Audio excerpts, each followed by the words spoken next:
2014 సంవత్సరంలో రాష్ట్ర విభజన జరిగింది.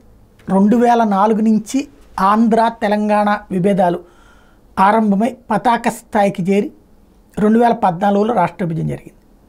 ఈ విభజన ఉద్యమాల్లోనూ తెలంగాణ వాళ్ళు యాక్టివ్ ఉత్సాహంగా ఉన్నారు, ఆంధ్ర వాళ్ళు తిట్టుకుంటూ కూర్చున్నారు.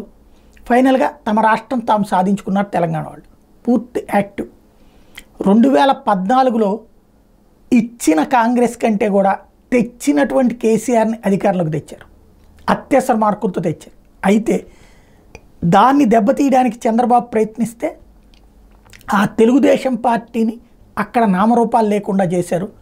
2019కి వచ్చేటప్పటికి తెలుగుదేశం కాంగ్రెస్తో జట్టు కట్టిన కేసీఆర్కి అపారమైనటువంటి మెజార్టీ ఇచ్చారు.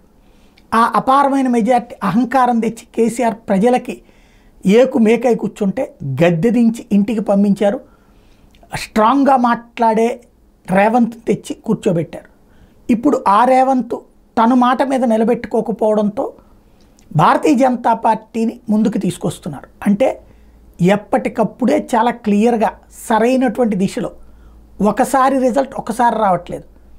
అసెంబ్లీలో జరిగిన రిజల్ట్ పార్లమెంట్కి తేడా వచ్చింది. 2019లో అసెంబ్లీలో భారీ విజయం సాధించినటువంటి టీఆర్ఎస్ పార్లమెంట్కి వచ్చేటప్పటికి అత్యవసరకు పడిపోయింది. అలాగే కార్పొరేషన్స్ మున్సిపాలిటీల దగ్గర బీజేపీ పుంజుకుంది. మళ్ళీ మొన్న భారతీయ జనతా పార్టీ పుంజుకున్న కాంగ్రెస్ పార్టీకి అధికారాన్ని ఇచ్చారు. ఎందుకయ్యా అంటే భారతీయ జనతా పార్టీ చివరిలో బండి సంజయ్ని తీసి పక్కన పెట్టడం వల్ల అపోజిషన్ ఆర్ పొజిషన్లోకి రావాల్సింది కాస్త థర్డ్ ప్లేస్కి వెళ్ళింది. ఇప్పుడు ఫస్ట్ ఆర్ సెకండ్ ప్లేస్కి బీజేపీని తీసుకొచ్చి కూర్చోబెడుతున్నారు, కాంగ్రెస్ పార్టీకి ఆదరిస్తున్నారు. ఇది టోటల్గా తెలంగాణ ప్రజలైతే మాత్రం చాలా యాక్టివ్గా సిస్టమేటిక్గా ముందుకు వెళ్తున్నారు అన్నది ఎగ్జిట్ పోల్ సర్వేస్ని చూస్తే తెలుస్తుంది.